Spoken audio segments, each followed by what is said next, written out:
네, 오늘 말씀의 제목은 부르짖으니 들으시고 돌보셨다라는 말씀입니다. 말씀을 듣기 전에 우리 따뜻하잖아요. 겉옷을 다들 이렇게 벗어주시고 말씀에 임하시면 좋을 것 같습니다. 네, 따뜻하면 잠이 옵니다. 그렇기 때문에 겉옷을 벗어주시고 말씀을 들어주시면 좋을 것 같습니다. 오늘 처음으로 출애굽기를 시작합니다. 그래서 여러분들이 출애굽기를 어떤 말씀으로 시작하시고 출애굽기에는 또 어떤 하나님이 나타나시는지 잘 생각하시면서 이 출애굽기에 한 발짝 들어가면 좋을 것 같습니다. 사람은 혼자 살지 않죠. 그렇죠?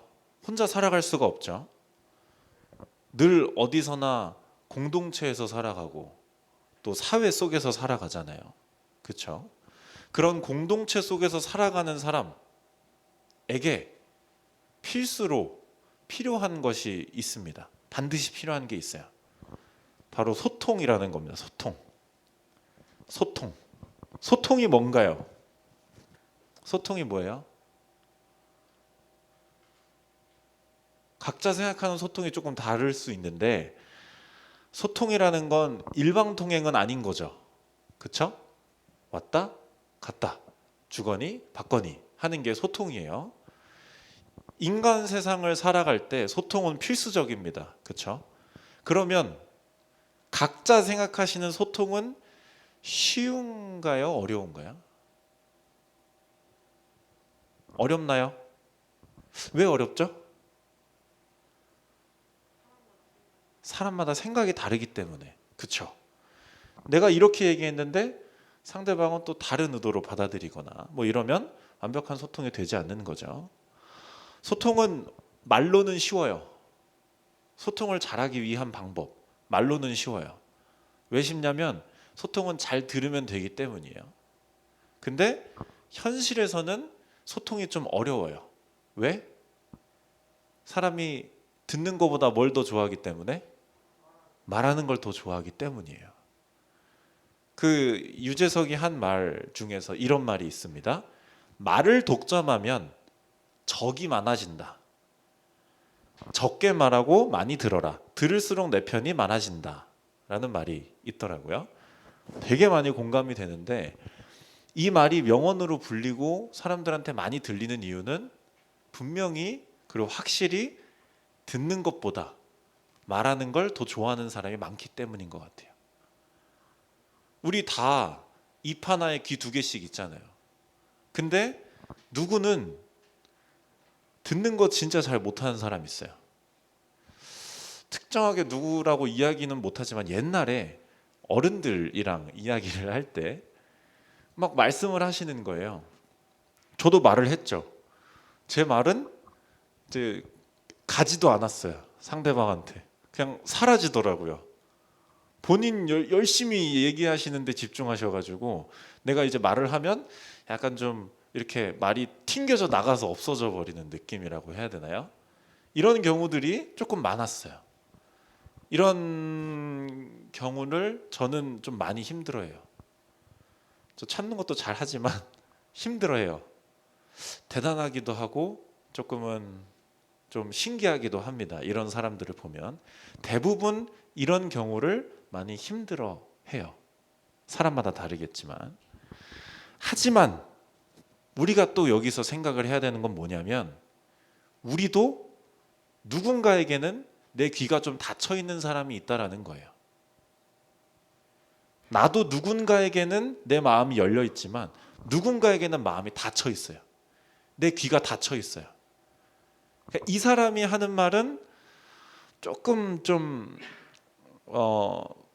들어도 마음에 여유가 있어요. 마음을 열고 들어요. 이 말을.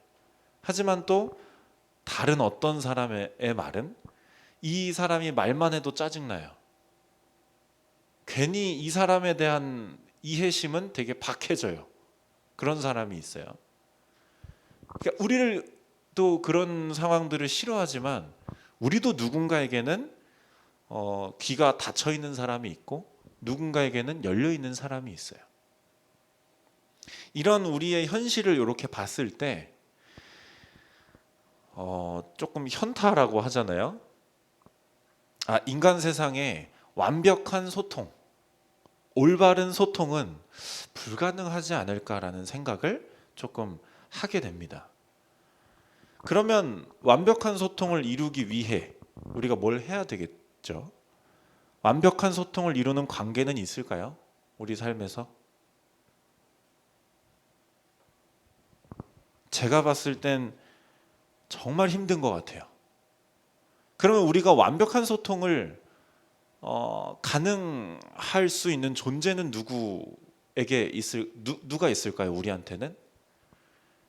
하나님이라는 분이 있습니다. 하나님. 완벽한 소통이 가능한 분이 하나님이세요. 왜? 이유가 뭐냐면 하나님은 우리의 말을 보시지 않고 마음을 꿰뚫어 보시기 때문이에요. 무슨 차이인지 알겠나요? 우리의 말을 들으시는 게 아니라 우리의 마음을 꿰뚫어 보시기 때문이에요. 예를 들어 내가 너무 힘들어. 지금 힘든 상황이야. 그렇지만 힘든 나보다 다른 누군가를 위해서 기도를 하면 하나님은 그 사람만 구제해 주시는 것이 아니라 힘든 나를 구제해 주세요. 무슨 말인지 알겠나요?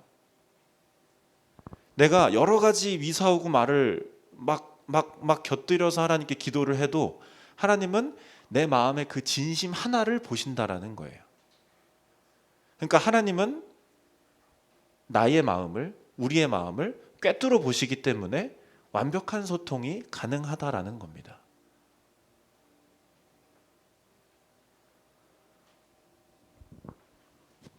오늘 본문 말씀도 여러분들이 한번 눈으로 보시면 하나님은 24절에 보니까 들으시는 하나님으로 등장을 하세요. 들으시는 하나님으로 등장을 하십니다. 지금 이 출애굽기 2장과 3장의 상황은 어떤 상황이냐면 야곱의 가족이 애굽으로 이사를 오죠. 몇 명이 오죠? 몇 명이었죠? 70명입니다. 70명. 70명이 이사를 와서 이 70명이 점점 엄청 많아졌어요. 시간이 흘러 하나님을 모르는 애굽의 왕들이 세워지고 이 왕들은 이스라엘 자손들이 점점 세력이 커지니까 심한 견제를 하기 시작해요.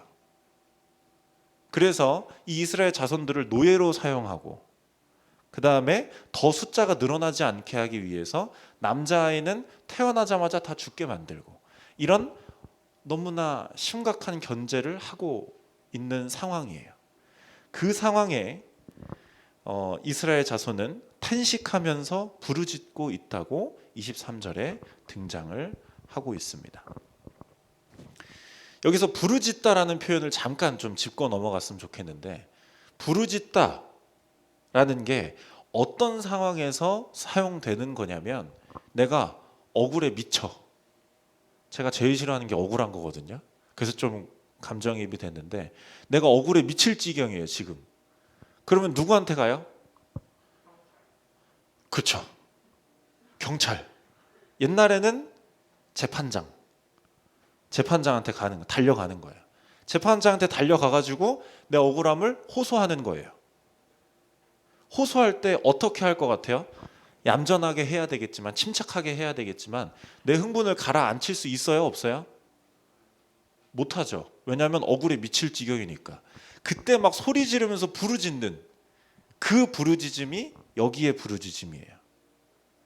그러니까 내가 억울에 미칠 지경이야. 너무 힘들어. 죽음만이 나에게 편안함을 줄 수 있는 그런 상황. 그런 상황의 부르짖음이 이때 이스라엘 자손들의 부르짖음이었다라는 겁니다.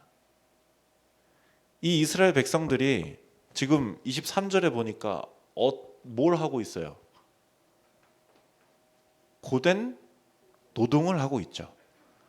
모여서 예배를 드리거나 우리처럼 기도하는 시간이 여유롭게 주어지거나 하는 상황은 아니었을 거예요.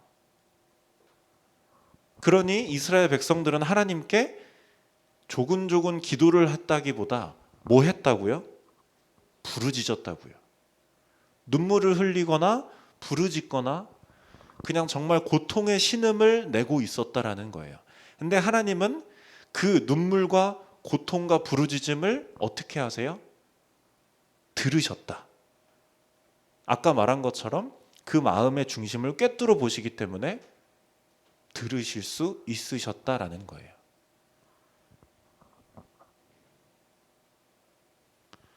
하나님께 잘 전달이 됩니다. 24절에 보니 하나님이 그들의 고통 소리를 들으세요. 그 부르짖음을 하나님께서는 분명히 어떤 오해나 편견 없이 온전하게 들으셨을 거예요.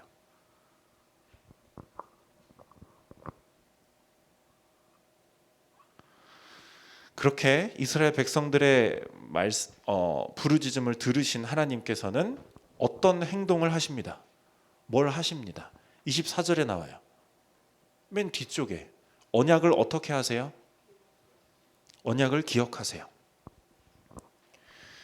조금 어려울 수 있는데 이 부르짖음 이후에 하나님께서는 언약을 기억하십니다.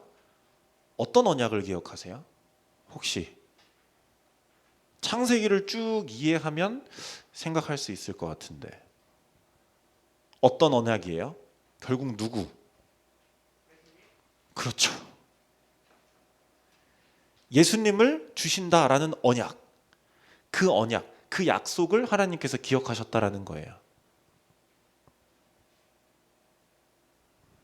그러니까 지금 이스라엘 백성들이 하나님께 부르짖었어요. 하나님께서는 구해줄게가 아니라 언약을 기억하셨다라고 해요. 무슨 느낌인지 알겠어요? 언약을 기억하신다라는 건 이 이스라엘 자손을 통해서 그리스도를 보내주신다라는 약속을 다시 기억하셨다라는 거예요. 그리스도를 보내주시기 위해서는 이스라엘 자손이 죽어도 돼요? 안 돼요? 안 되죠. 그러니까 이 말은 구원해 주신다라는 거예요. 그렇지만 지금 내가 당장 구해줄게 라는 게 아니라 나는 이 그리스도를 보내는 구원의 계획을 기억했다. 그러니 도와주겠다. 구해주겠다. 라는 말씀인 거예요. 이 차이를 여러분들이 조금은 느끼셔야 합니다. 내가 당장 구해줄게가 아니라 언약을 기억했다.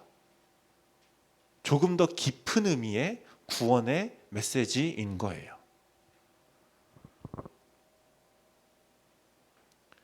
그러니까 하나님께서는 우리의 문제를 그냥 당장 구원해 주시는, 해결해 주시는 해결사로 나타나시는 게 아니라 구원 계획을 이루어 가시는 분이라는 뜻인 거죠. 그래서 이스라엘 자손을 어떤 돌보시는 계획을 시작하십니다. 그 계획의 시작이 뭐예요? 3장에 보면 누가 나타나요? 모세가 나타나죠. 구원 계획을 모세를 통해서 이어가세요. 아브라함을 통해서 이어가시고 그 다음에 누구죠? 아브라함, 이삭, 야곱, 요셉, 모세. 이렇게 한 명 한 명을 통해서 하나님께서는 구원 계획을 이어가신다라는 거예요. 그래서 결국 모세라는 지도자를 하나님께서는 이스라엘 자손에게 세우시고 8절의 약속을 하십니다. 8절을 우리 다 같이 읽어볼게요. 8절을 다 같이 읽습니다. 시작. 내가 내려가서 그들을 애굽인의 손에서 건져내고 그들을 그 땅에서 인도하여 아름답고 광대한 땅, 젖과 꿀이 흐르는 땅, 곧 가나안 족속, 헷 족속, 아모리 족속, 브리스 족속, 히위 족속, 여부스 족속의 지방에 데려가러 하노라. 어디로 데려가신다고요? 가나안 땅으로 데려가신다라는 확실한 메시지를 모세에게 주세요. 여기까지 깔끔하게 정리가 됐어요. 근데 우리가 기억해야 되는 말씀은 뭐냐면 6절의 말씀이에요. 하나님이 본인을 어떻게 소개하세요? 내가 이스라엘 자손의 하나님이다. 아니면 나는 완전한 하나님이다. 나는 모세의 하나님이다. 라고 소개하지 않으시고 어떻게 소개하세요? 너네 조상의 하나님이다. 아브라함의 하나님, 이삭의 하나님, 야곱의 하나님이다. 왜 이렇게 소개하셨을까요? 하나님은 당장의 문제만 해결해 주시는 분이 아니라 무엇을 기억하고 계시기 때문에? 언약을 기억하고 계시기 때문에. 이 차이를 여기서도 여러분들이 느끼셔야 하는데, 그냥 나는 능력자다, 난 너네 문제 해결해 줄게 라는 게 아니라, 나는 너네 자손의, 너네 조상의 하나님이었다, 하나님이다, 아브라함의 하나님이다, 이삭의 하나님이다, 야곱의 하나님이다 라는 말은, 우리가 창세기부터 예수님이 오실 거를 지금 우리는 알고 있잖아요. 그쵸? 우리는 예수님이 오시는 걸 믿으면 되는 거잖아요. 모세는 예수님이 오시는 걸 몰랐어요. 몰랐죠? 하나님은 모세한테 이 예수님이 오신다라는 구원 계획을 알려주고 싶으셨던 거예요. 이 말에는 어떤 의미가 들어가 있냐면, 모세야, 내가 너 구해줄게 라는 게 아니라, 모세야, 너 아브라함 알지? 그 옛날 아브라함 알지? 그 아브라함과도 내가 함께 했다. 그의 아들 이삭 알지? 이삭도 나랑 함께 했다. 야곱도 함께 했다. 내가 너랑도 함께 할 거고 너 이후에 모든 자손과도 함께 할 거다 라는 말씀을 하나님은 모세한테 하고 싶으셨던 거예요.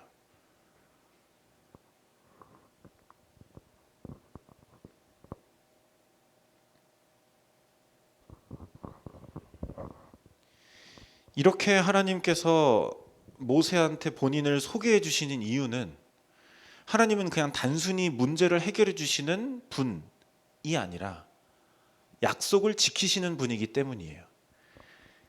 큰 계획 속에 계신 분이라는 거예요.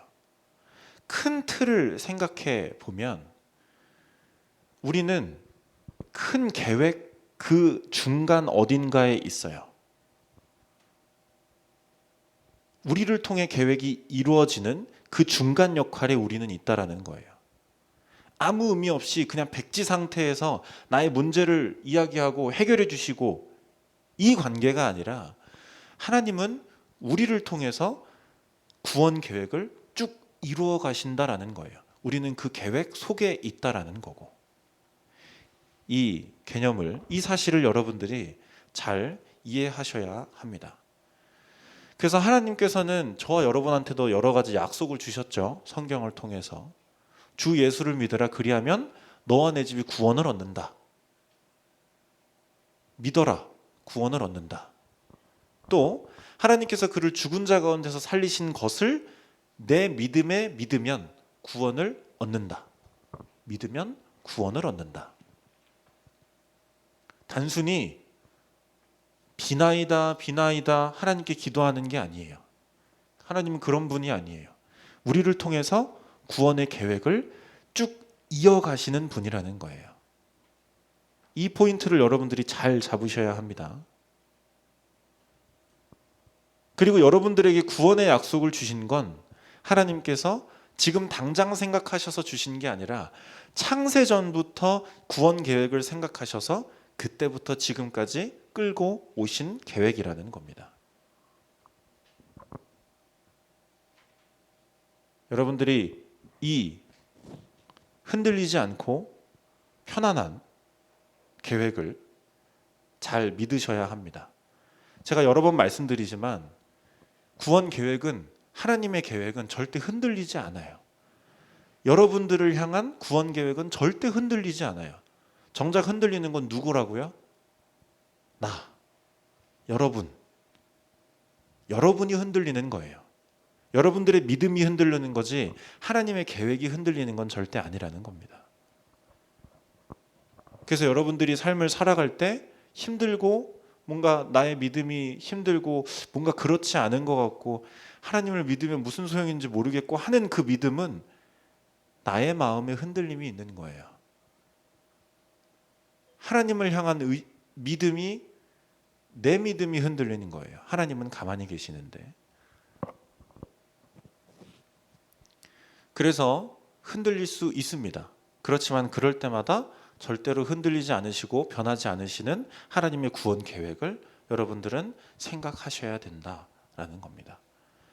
그래서 이스라엘 자손들과 같이 하나님께 부르짖으시고 눈물 흘리시고 하나님을 기억하면 하나님은 여러분들의 소리를 들으세요. 기도하지 않아도 여러분들의 마음에 하나님이 계시고 하나님을 믿고 있는 사람이 고통에 몸부림쳐서 부르짖으면 하나님은 그 마음을 보시고 들으신다라는 거예요.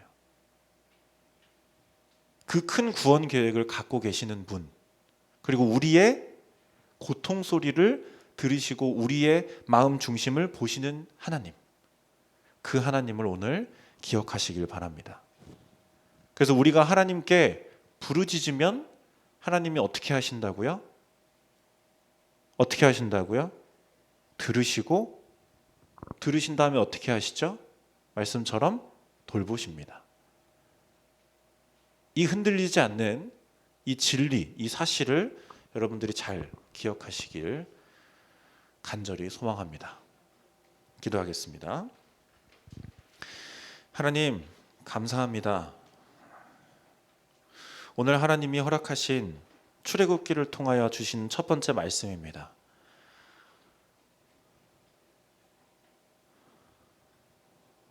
당장 우리의 문제를 해결해 주시는 감사하지만 조금은 가벼운 느낌의 하나님이 아니라 우리의 절대 흔들리지 않는, 우리에게 절대 흔들리지 않는 그 구원을 허락하시는 그 구원의 계획 속에 우리를 가지고 계신다라는 그 하나님의 너무나도 굳건하고 믿음직한 사실을 우리는 받아들일 수 있도록 하여 주시옵소서. 우리가 하나님의 그 구원 계획을 믿을 수 있도록 하여 주시옵소서.